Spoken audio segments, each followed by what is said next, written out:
Hmm, ya, salam sejahtera semuanya.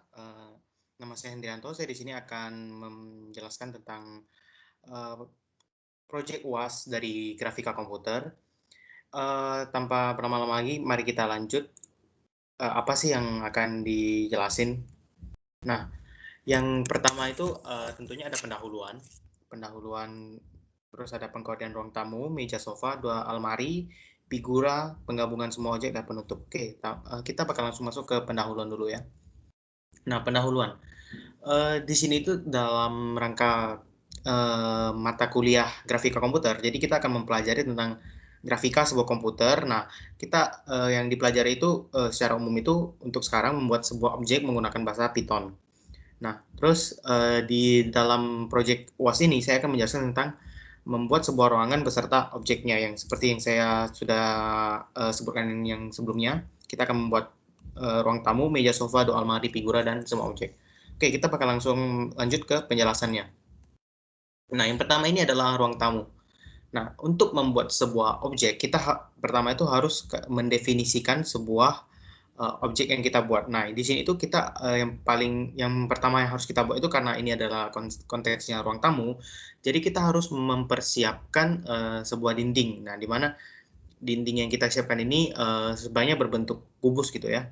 Nah, dinding ini kita menggunakan image uh, dengan fungsi dari Python, PyChem image slot. Nah, pastikan image ini sudah sesuai dengan apa yang kalian inginkan. Nah, saya akan menunjukkan contohnya ini seperti ini.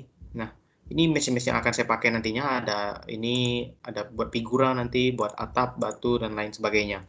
Nah, di sini itu kita bakal memakai dinding.jpg gitu. Nah, terus kita akan membuat tekstur datanya itu menjadi RGBA dengan konteks 1 gitu. Terus kita akan mendefinisikan juga lebar dan tingginya. Terus ya kita bisa lihat di sini ke teksturnya kita memakai 2 dimensi. Nah, terus untuk ini kita bakal memakai ke semua objek nantinya. Nah, yang menjadi perbedaan hanyalah kita akan menggunakan nama fungsi yang beda tentunya dan gambar yang beda. Nah, oke, untuk ini adalah objek dari dinding seperti yang saya bilang. Oke. Nah, ini pertama kita akan membuat sebuah dinding. Nah, di sini itu kita bisa melihat kita akan membuat sebuah gambar dinding dengan dua ruangan. Dindingnya itu ada belakang, kiri, kanan. Nah, kenapa nggak ada depan gitu? Nah, di depan karena kita akan menampilkan isinya nanti di dalamnya. Jadi ibaratnya itu sebenarnya ya ada kalau memang konteks kita buat ruangannya kan ada kan dinding depannya buat menutup gitu. Nah, tapi kita karena bakal melihat isi ruangannya, jadi kayak kita hanya memakai 3 sisi, di mana belakang, kiri, dan kanan. Nah, kita bisa lihat belakang, kiri, dan kanan ini kita sudah menentukan koordinatnya semua. Nah, kita bisa lihat koordinatnya. Ini ibaratnya ya saya sudah menemukan koordinat yang pas. Nah, kita ini di sini itu seperti membuat sebuah persegi panjang biasa ya. Kita atur tingginya, lebarnya dan kemiringannya dan sebagainya untuk sampai ibaratnya itu menjadi bentuk yang diinginkan gitu kan. Nah, ini ada belakang, kiri, kanan. Terus kita akan mendefinisikan sebuah ruangannya kita ingin menginisialisasikan. Yang pertama itu kita panggil tekstur yang tadi. Nah, kita kan sudah membuat perseginya. Terus apa sih yang kita ingin buat dari di perseginya ya? Kita tadi sudah menentukan teksturnya yaitu dengan foto dinding.jpg ini. Terus kita bakal post matriksnya dan gambar dindingnya yang sudah kita buat tentunya. Nah, terus oke.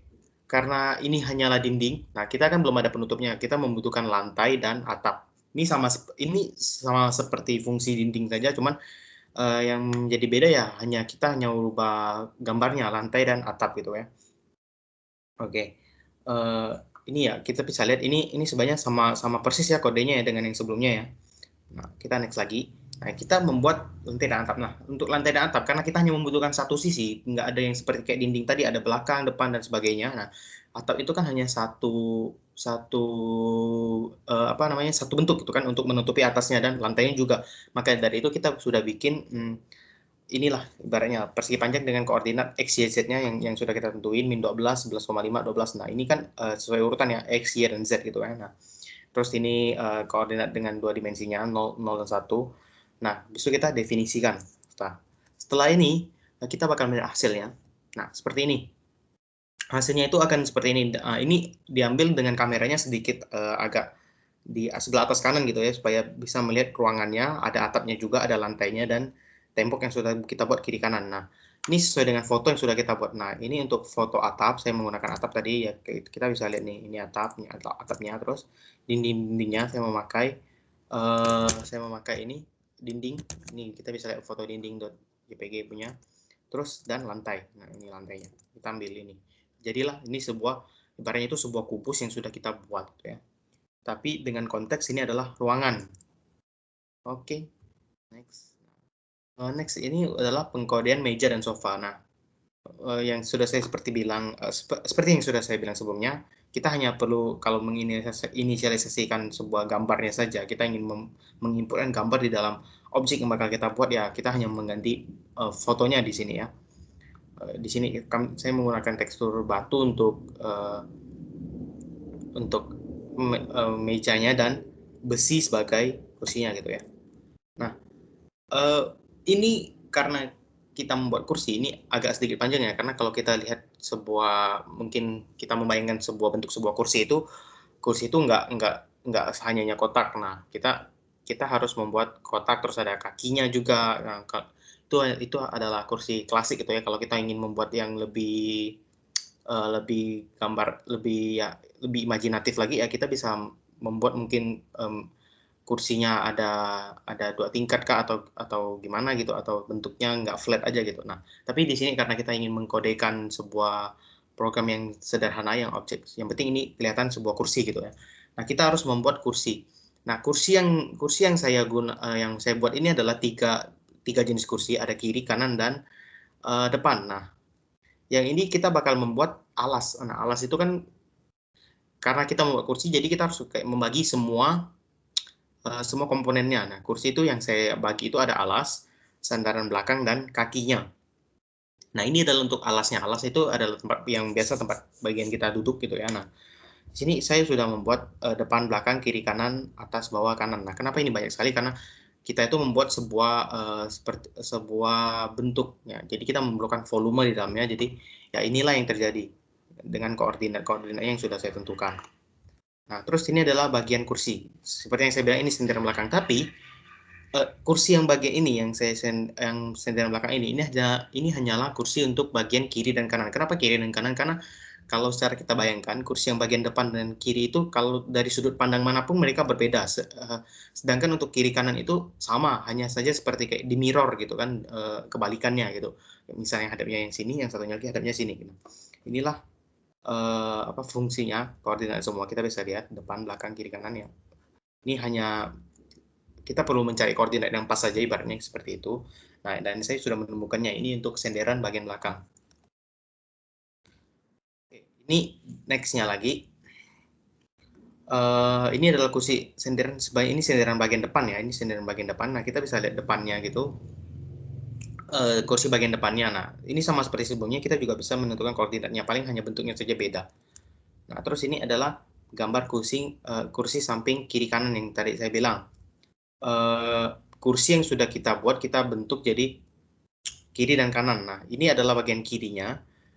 Dengan membuat sebuah objek kursi di bagian kirinya, kita bisa membayangkan dan kita akan mencocokkan koordinatnya semua X, Y, dan Z-nya.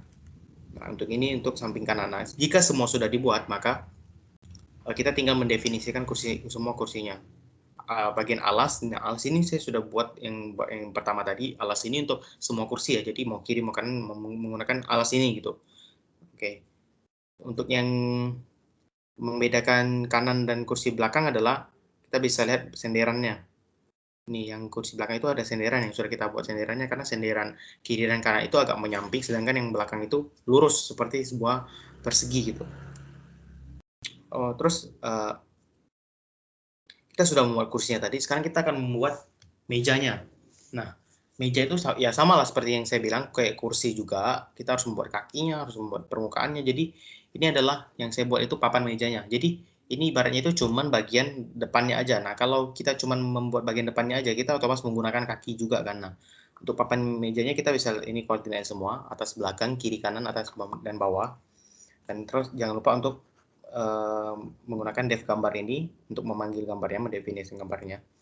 Nah, ini adalah untuk kaki mejanya. Nah, saya menggunakan logika kaki mejanya itu satu kaki, tapi ya satu buah kaki yang maksudnya itu satu buah bentuk aja, satu kaki untuk semua sisi, kiri kanan depan belakang gitu ya. Nah, ini sudah koordinatnya. Nah, yang membedakan ini adalah ini. Gambar kiri kanan dan depan belakang. Nah, kita memisahkan semua satu-satu ini dengan G Translate F, kita bisa lihat tuh. Terus kita menyatukan di gambar kaki full. Artinya kita menyatukan semua kakinya menjadi satu jenis gitu ya. Tuh. Oke, kita bisa lihat di sini. Nah, inilah yang terjadi.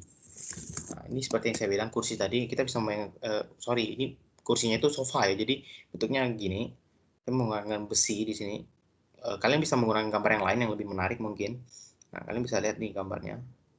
Nah, bentuknya itu seperti ini, dan ini yang tadi yang saya bilang, meja itu harus mempunyai kakinya. Nah, jadilah 3 buah kursi dengan hadapan kiri kanan dan depan, dan sebuah meja di dalam suatu ruangan.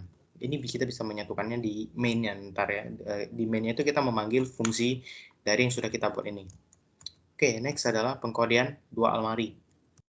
Nah, pengkodean 2 almari ini ya sama yang sudah kita lihat, kita harus menggunakan almari ya.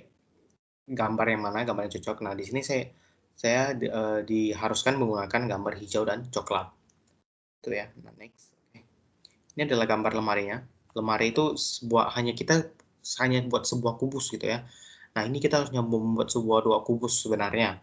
Nah, yang membedakannya ini kita harus memposisikannya itu di mana. Nah, itu kita bisa lihat ini untuk lemari kiri dengan 0,13, sedangkan ini adalah min 15, 0 dengan min 13. Itu adalah sumbu X-nya, menempatkan posisi kiri dan kanannya itu di mana.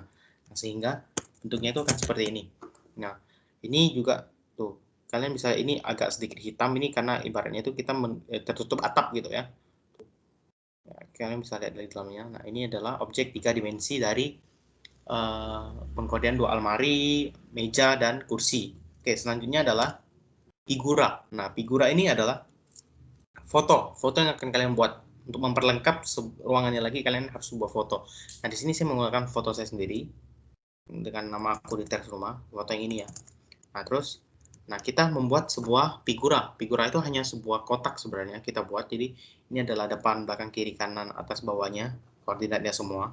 Terus kita menggunakan G Translate F, kita akan menempatkan posisinya di mana. Nah, setelah itu cara memanggilnya itu gimana? Nah, cara memanggil itu semua itu yang pertama kita buat itu yang pasti harus di init ya. Di init itu harus diinisialisasikan dulu. Nah, untuk cara memanggilnya itu di sini kita memanggil gambar figuran yang tadi, ini gambar figurannya, terus ada atap, terus ada ruangan, ini ruangannya, terus ada lantai. Nah, ruangannya ini kan sebenarnya ada apa namanya, dinding sebelah kanan. Nah, untuk di gambar ini saya tidak kelihatan dinding sebelah kanan ya. Kenapa? Karena nih kita bisa lihat ya di sini ya. Saya mengambil contoh yang sebelumnya. Kalau saya mengambil dinding sebelah kanan, foto saya itu tidak terlihat di sini. Sedangkan saya ingin memperlihatkan gitu ya. Sebenarnya bisa aja. Nah, kenapa begitu? Karena saya mengubah posisi kameranya. Dari itu sebelumnya 40 menjadi 30. Saya mengubah posisi kameranya agar ruangannya itu terlihat isi dalamnya apa. Seperti itu ya. Nah, ini adalah kode sederhana untuk membuat sebuah ruangan dari saya. Oke. Untuk penutup itu ya, pertama pasti saya berterima kasih pada Pak Suyoto yang sudah mengizinkan saya menjelaskan proyek tugas besar ini, proyek UAS ini. Terus dan membuat saya lebih tertarik lagi untuk belajar Python, pastinya untuk membuat objek-objek yang lain mungkin. Terus yang kedua itu lebih ke penutup secara umum. Kita tahu di masa pandemi ini, bahkan di proyek UAS ini harusnya kita membuat UASnya itu kita bisa kuliah offline atau enggak, kita bisa bertanya jika kesusahan. Nah, karena di masa pandemi ini kita harus di rumah menjalankan protokol kesehatan, jadi kita harus stay safe dan semoga sehat selalu, tidak ada penyakit-penyakit gitu ya. Kalian harus sehat gitu. Ya, sekian saja penutup dari saya. Semoga apa yang saya jelaskan bisa bermanfaat bagi kalian. Dan jika ada ya kesalahan kata dari saya, mohon maaf. Sekian dari penjelasan saya. Terima kasih.